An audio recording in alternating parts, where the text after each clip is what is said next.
Some places are better left undisturbed. Some nights, no matter how familiar, carry a weight that presses down like unseen hands, warning you to turn back. It started like any other harmless routine, just two friends passing time in a cemetery that had always felt more like a refuge than ruin. But that night, something shifted. A fire on top of the hill, a figure in the dark, a smell that still clings to the edges of my memory. We should have left sooner. We never should have been there at all. But before we dive into the story, take a moment to like this video and subscribe to my channel. I greatly appreciate it. Let's get into this story. As a teenager, darkness was my comfort. Black hair, black clothes, heavy makeup, an aesthetic that felt like armor. My friends and I, in true fashion, found solace in the quiet desolation of an old cemetery.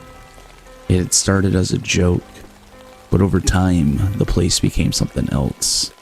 Calm, detached from the chaos of the world. That illusion shattered one night. A friend called asking if I wanted to hang out. Just the two of us. Everyone else was either working or too hungover to care.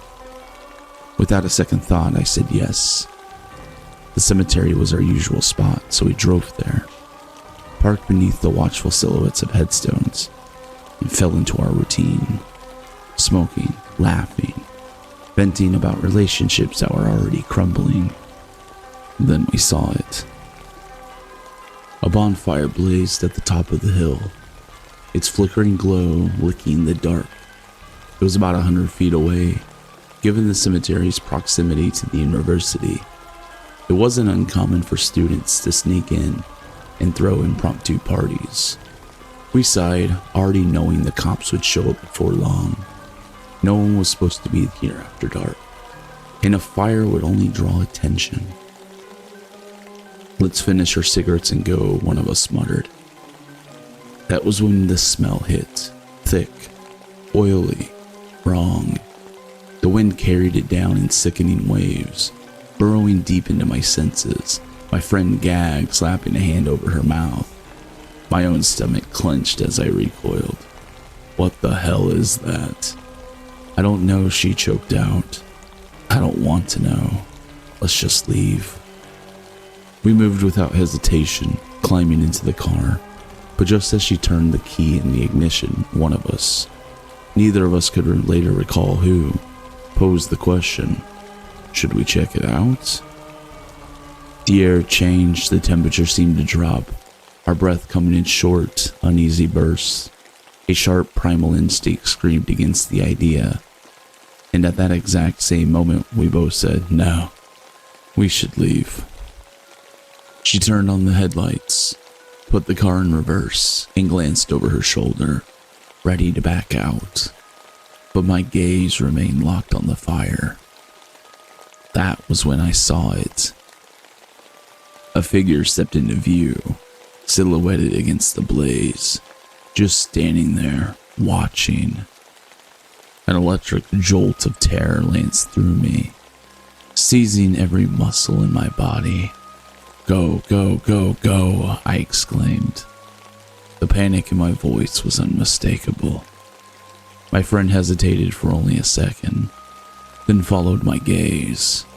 The figure moved one step towards us. She slammed her foot on the gas. The tires screeched as the car lurched backwards down the hill.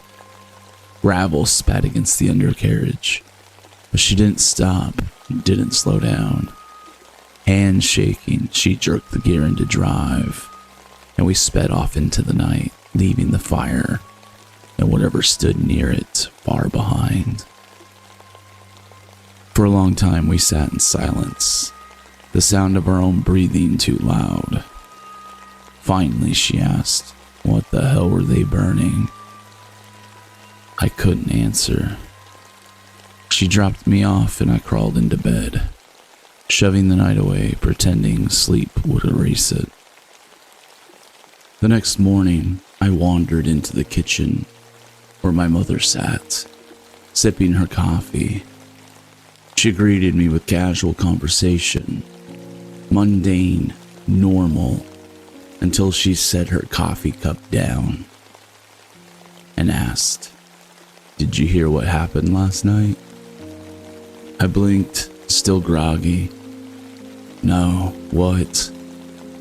"A woman was kidnapped from the parking garage. They found her body this morning." A cold knot formed in my stomach. "Where?" "The cemetery," she said. The room felt smaller, suffocating. "They said he tried to get rid of her," she continued, unaware of the way my hands trembled against the table. "Tried to burn her in a bonfire." The world tilted slightly. My mind spun, recalling the scent, the figure, the flames, and the overwhelming urge to run. That smell, that fire, that was her.